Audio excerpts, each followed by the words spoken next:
इसके संवैधानिक प्रावधान को देख लें जो आधुनिक भारत में हम लोगों ने स्वतंत्रता के बाद बनाया और अपनाया। क्लियर है? चलिए, तो बच्चे सबसे पहले संवैधानिक प्रावधान में याद रखिएगा कि आर्टिकल 40 में पंचायती राज व्यवस्था की बात है। ठीक है, समझते चलते हैं। तो मैंने आप पहले याद रखेंगे कि आर्टिकल 40 में भी बच्चे पंचायती राज की बात है, पंचायती राज की बात है। और ये आर्टिकल 40 किसमें आता है? तो याद रखेंगे ये राज्य के नीति निर्देशक तत्व में आता है, जो मैंने आपको सारा पढ़ा दिया है। किसमें आता है? राज्य के नीति निर्देशक तत्व में। क्लियर हो चुका? तो याद रखना है कि आर्टिकल 40 में भी पंचायती राज व्यवस्था की बात हुई है। तो देख सकते हैं कि हमारे संविधान ने आर्टिकल 40 में डीपीएस जो राज्य के नीति निर्देशक तत्व हैं, जो राज्यों को मिला है कि आप उसका पालन कीजिए, उसमें भी आर्टिकल 40 से बच्चे आर्टिकल 40 है। और इस आर्टिकल 40 में भी हमने क्या किया है? पंचायती राज व्यवस्था की बात की है। क्लियर है? अच्छा, फिर याद रखना है हमें कि हम लोगों ने क्या किया, 1993 में बच्चे 73वां संविधान संशोधन किया। ठीक है, फिर देखिए हमने क्या किया, 73वां संविधान संशोधन 1993, 73वां संविधान संशोधन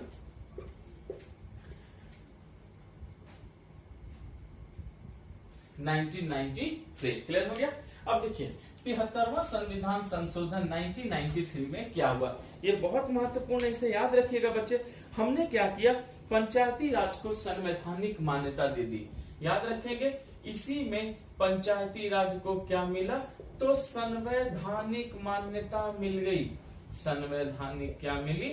मान्यता मिली। क्लियर है? ये बहुत इंपॉर्टेंट है, इस बात को सही बच्चे याद रखेंगे। 73वां संविधान संशोधन जो 1993 में हुआ था, हमने पंचायती राज व्यवस्था को क्या किया, तो संवैधानिक मान्यता दे दी। अब कॉन्स्टिट्यूशन का ये पार्ट हो गया, संविधान हो गया, हमने संवैधानिक क्या की, मान्यता दे दी बच्चे। और मान्यता दिए उसके बाद हमने क्या किया, फिर याद रखिएगा, हमने संविधान में भाग 9 जोड़ दिए। क्या किए? संविधान में हमने भाग 9 जोड़े और इसमें बच्चे 16 नए अनुच्छेद हमने डाले। भाग 9 जोड़े और इसमें क्या किए, 16 अनुच्छेद जोड़े गए। कितने अनुच्छेद लाए गए बच्चे? 16 अनुच्छेद लाए गए। कहां से कहां तक? 243 के 1 से लेकर बच्चे 243 के 16 तक। यहां आपको पूरी बात एकदम समझ में आ चुकी है, ये देखिए। ठीक है, तो 73वां संविधान संशोधन हमने 1993 में किया, इसे संवैधानिक मान्यता मिली और संविधान के भाग 9 में 16 नए अनुच्छेद जोड़े गए। अनुच्छेद क्या थे? 243 243 के 1 से लेकर 243 के 16वें तक आपको ये 16 आर्टिकल है। उसके बाद हमने संविधान में 11वीं अनुसूची में भी, हमने संविधान में 11वीं अनुसूची में भी पंचायती राज व्यवस्था को क्या दिया, हम लोगों ने स्थान दिया। तो फिर याद रखेंगे अनुसूची कौन थी, वो 11वीं अनुसूची थी। क्लियर है? तो ये पंचायती राज व्यवस्था के लिए संवैधानिक प्रावधान थे, जो बच्चे आपको पूरा याद रखना होगा कि आर्टिकल 40 में पंचायती राज है, जो राज्य के नीति निर्देशक तत्व में मिलते हैं। फिर 73वां संविधान संशोधन 1993 किया हमने, उसमें संवैधानिक मान्यता दी। फिर हमने भाग 9 में भी 16 नए अनुच्छेद जोड़े। कहां से कहां तक? 243 से लेकर 243 के 16 तक। और संविधान की 11वीं अनुसूची में भी हमने पूरी पंचायती राज व्यवस्था की क्या की बच्चे, बात की। चलिए, तो हमने संवैधानिक प्रावधान तो सीख ही लिया। अब आते हैं पंचायती राज व्यवस्था के प्रारंभ में, कि कैसे पंचायती राज व्यवस्था का क्या हुआ था, प्रारंभ था। तो ये आप जरूर अपने दिमाग में याद रखिएगा बच्चे, मैंने बहुत अच्छे तरीके से आपको समझा दिया है। ये याद रखेंगे तो आपके कभी क्वेश्चन नहीं फंसेंगे। क्लियर हो गया? अब हम आते हैं पंचायती राज व्यवस्था के प्रारंभ पे। पहले मैं मिटा दूं इसे। ओके,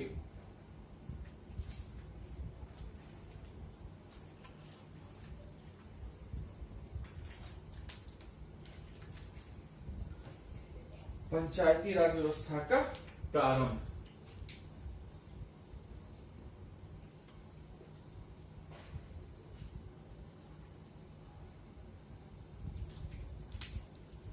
अब देखिए आखिर पंचायती राज व्यवस्था का प्रारंभ कैसे हो रहा था, थोड़ी इसके इतिहास पे भी चलते हैं। ठीक है, याद रखना है कि स्वतंत्रता के बाद गांधी जी ने पंचायती राज व्यवस्था पर विशेष बल दिया गया था। याद रखिएगा ये गांधी जी के प्रभाव से ही हुआ था। तो याद रखना है कि गांधी जी के प्रभाव से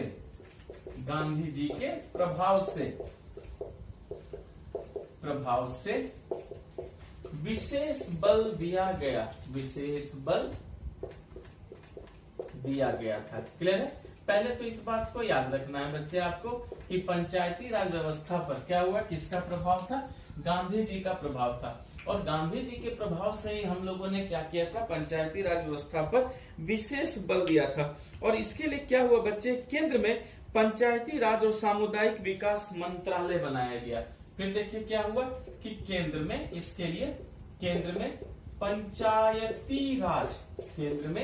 पंचायती राज एवं सामुदायिक विकास मंत्रालय बनाया गया। पंचायती राज एवं सामुदायिक विकास मंत्रालय का गठन हुआ। क्लियर है बच्चे? एकदम याद रखना, ये सब बहुत इंपॉर्टेंट चीजें मैं आपको बताते चल रहा हूँ। तो याद रखना है कि गांधी जी के प्रभाव से पंचायती राज व्यवस्था पर विशेष बल दिया गया था और फिर केंद्र स्तर पर पंचायती राज एवं सामुदायिक विकास मंत्रालय का क्या किया गया बच्चे, गठन किया गया।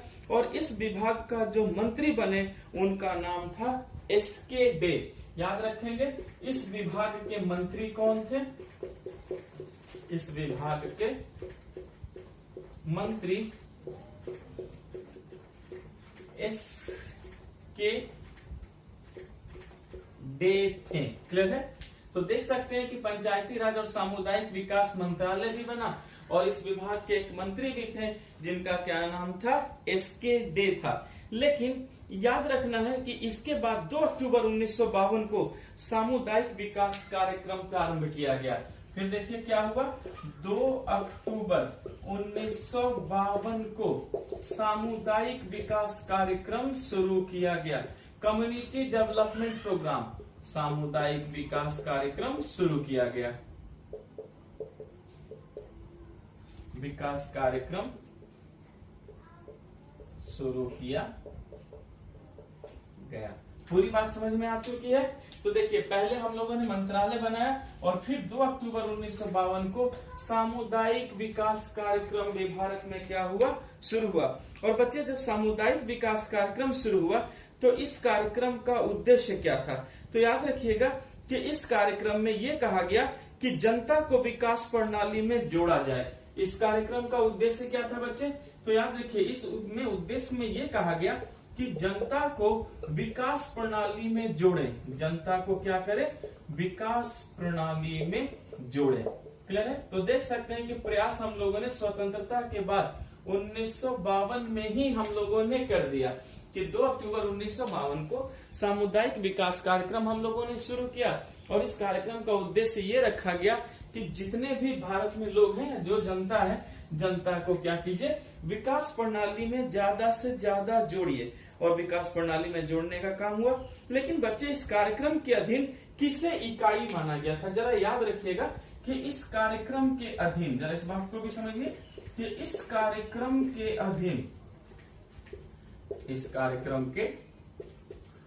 अधीन खंड को इकाई माना गया। खंड जिसे आप बच्चे ब्लॉक कहते हैं, क्या कहते हैं, ब्लॉक। खंड को इकाई माना गया। खंड को इकाई माना गया। पूरी बात समझ में आ गई?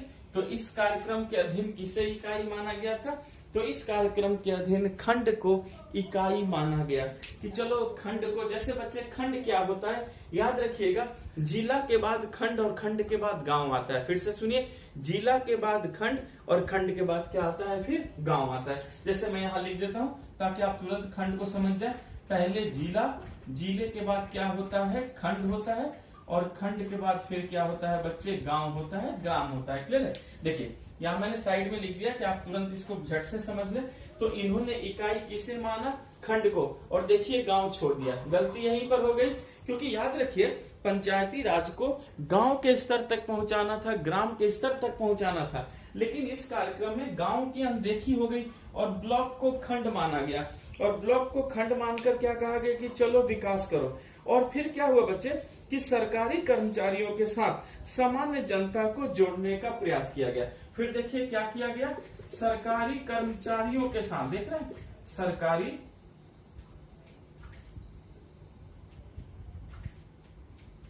सरकारी कर्मचारियों के साथ जनता को जोड़ने का प्रयास किया गया। सरकारी कर्मचारियों के साथ जनता को जोड़ने का प्रयास किया गया।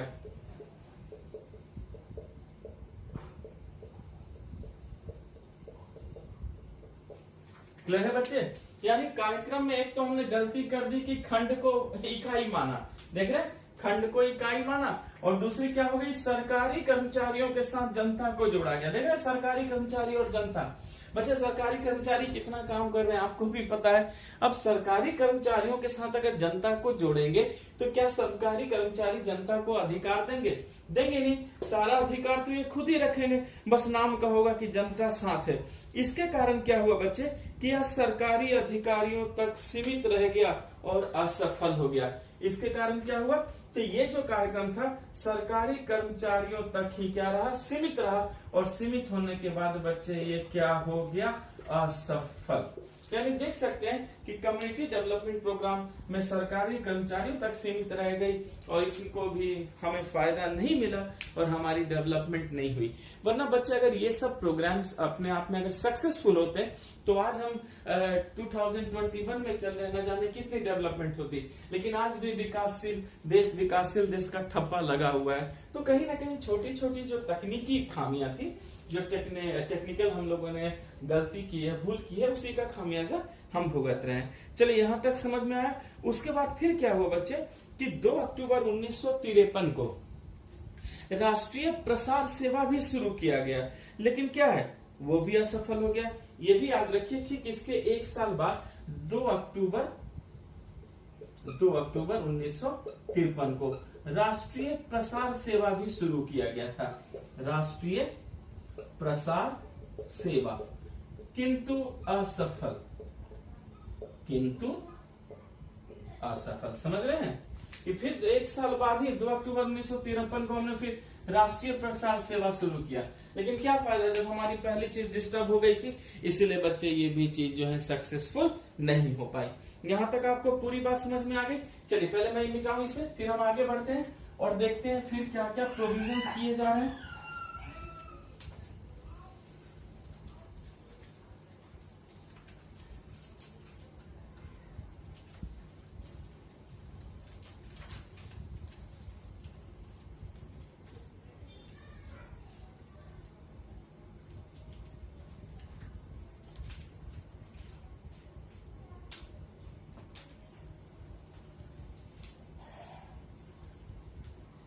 चलिए अब देखिए बच्चे फिर क्या हुआ। अब सामुदायिक विकास कार्यक्रम असफल हो गया, राष्ट्रीय प्रसार सेवा भी असफल हो गया। इसके बाद पंचायती राज व्यवस्था को मजबूत बनाने के लिए 1957 में बलवंत राय मेहता की अध्यक्षता में एक समिति बनी। फिर देखिए क्या हुआ, 1957 में बलवंत राय मेहता, क्लियर है बच्चे? याद रखिएगा 1950, ये बहुत इंपॉर्टेंट है। 1957 में 57 में बलवंत राय मेहता की अध्यक्षता में ग्राम उद्धार समिति बनी।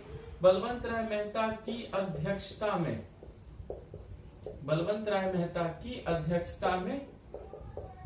ग्राम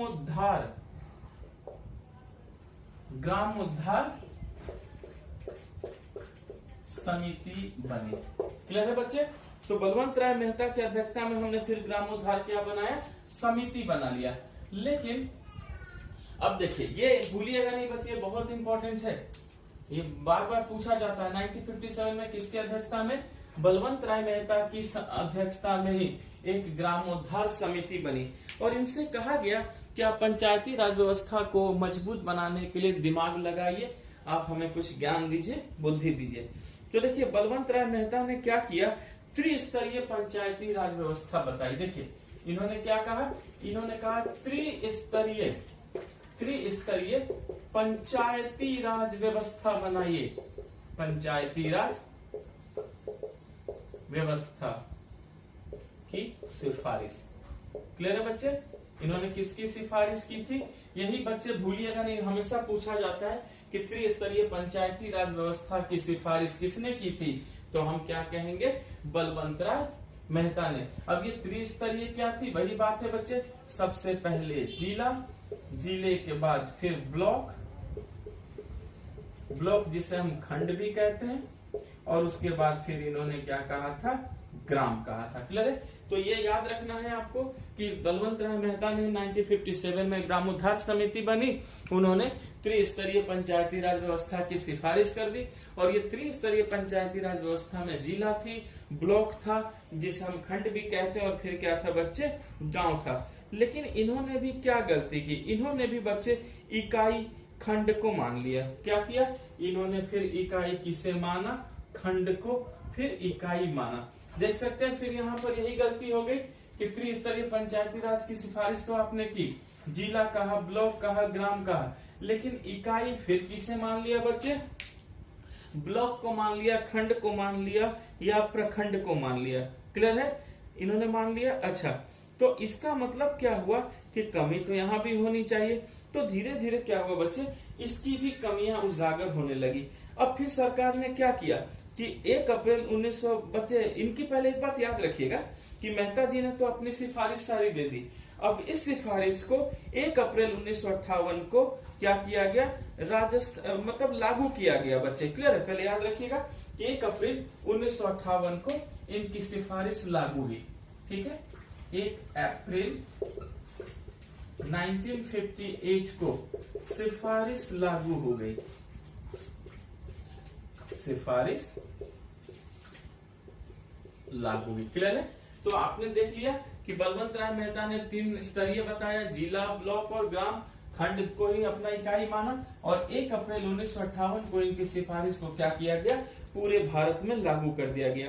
और इसी सिफारिश के आधार पर राजस्थान की विधानसभा ने 2 सितंबर 1959 को पंचायती राज अधिनियम पारित किया बच्चे, और फिर 2 अक्टूबर 1959 को राजस्थान के नागौर जिले में पंचायती राज का क्या किया गया? उद्घाटन कर दिया गया। याद रखेंगे, इसी आधार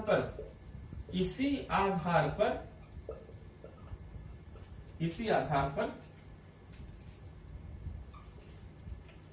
2 अक्टूबर 1959 को राजस्थान के नागौर जिले में, राजस्थान के नागौर जिले में पंचायती राज लागू किया गया। पंचायती राज क्या किया गया बच्चे? लागू किया गया। देख सकते हैं, इसका मतलब है कि भारत में सबसे पहले पंचायती राज व्यवस्था जो लागू हुई थी वो कब लागू हुई थी? तो वो लागू हुई थी बच्चे 2 अक्टूबर 1959 को राजस्थान के नागौर जिले में हमने क्या किया? पंचायती राज व्यवस्था को लागू कर दिया। किसकी सिफारिश के आधार पर लागू हुई थी? तो याद रखना है वो बलवंत राय में। और 11 अक्टूबर 1959 को फिर आंध्र प्रदेश में लागू किया गया। याद रखना है आपको कि 11 अक्टूबर 1959 को, 11 अक्टूबर 1959 को फिर हमने इसे कहां लागू कर दिया? आंध्र प्रदेश में। देख रहे हैं? तो दूसरा बच्चे कहां लागू हुआ? आंध्र प्रदेश में लागू हुआ 11 अक्टूबर 1959 को। क्लियर हो चुका? चलिए, अब हमने पंचायती राज व्यवस्था में तो देख लिया कि किस तरीके से भारत में 2 अक्टूबर 1959 को राजस्थान के नागौर जिले में पंचायती राज व्यवस्था लागू हो गई, और 11 अक्टूबर 1959 को यही पंचायती राज व्यवस्था फिर कहां लागू हुई? यह लागू हुई आंध्र प्रदेश में। यहां तक पूरी बात आपको समझ में आ गई? चलिए, अब बच्चे हम अगली समिति पे फिर चलते हैं। मिटा दो, मैं इसे सीख चुके हैं आप लोग। ओके,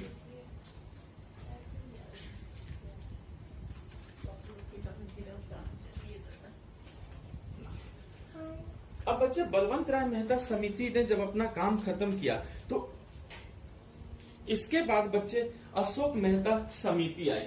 अब जरा अशोक मेहता हम समिति की भी बात कर ले। अशोक